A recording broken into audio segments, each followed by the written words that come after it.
It was 20 years ago this week when the historic storm, Hurricane Katrina, intensified into a Category 5, slamming into the Gulf Coast. And Kentucky didn't just watch it unfold on TV. The Commonwealth really responded at that time. The Christian Appalachian Project, also known as CAP, gathered food and water, clothing and supplies and placed those items into trailers and headed down to Biloxi, Mississippi. Photojournalist Darnell Crenshaw shares Robin Renner's story as she remembers, in her own words, seeing widespread disaster and helping where she and CAP could in a story new at 5. Robin Renner. I am the Director of Disaster Relief. 20 years ago, we decided to respond to Hurricane Katrina. We wound up sending around 40 employees and volunteers. People just started saying, hey, I've got this, I've got this, I've got this. And so supplies was not short. We wound up in Mississippi. We wound up in Biloxi and Ocean Springs. I really remember,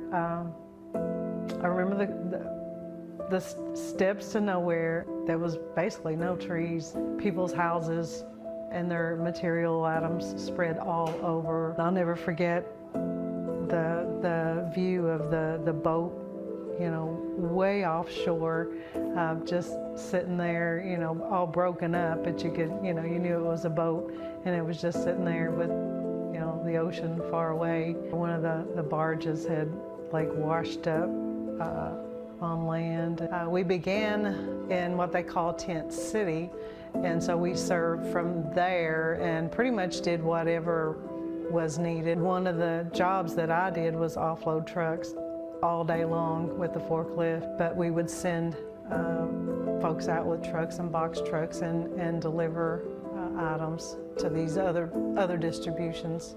And this happened like sun up to sundown. I remember many nights doing without dinner. We went out in the community, first just seeing what the needs are of the people.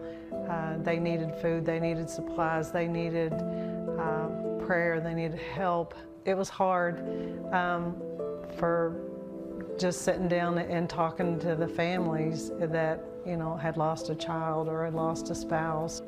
It's sad. It's, you know, all day long, that's what's on your mind is what's happened to these families. And so your heart breaks for them. And I remember one lady just talking about how she got separated from her husband, didn't know for days whether he was alive, whether he was dead, because of the, you know, no communication. You know, 20 years ago, we didn't have that. CAP didn't have cell phones. We didn't have social media. We didn't have Instagram. It was a lot difficult to communicate backwards and forwards. What we know now and we've learned what to do and what not to do is from Katrina.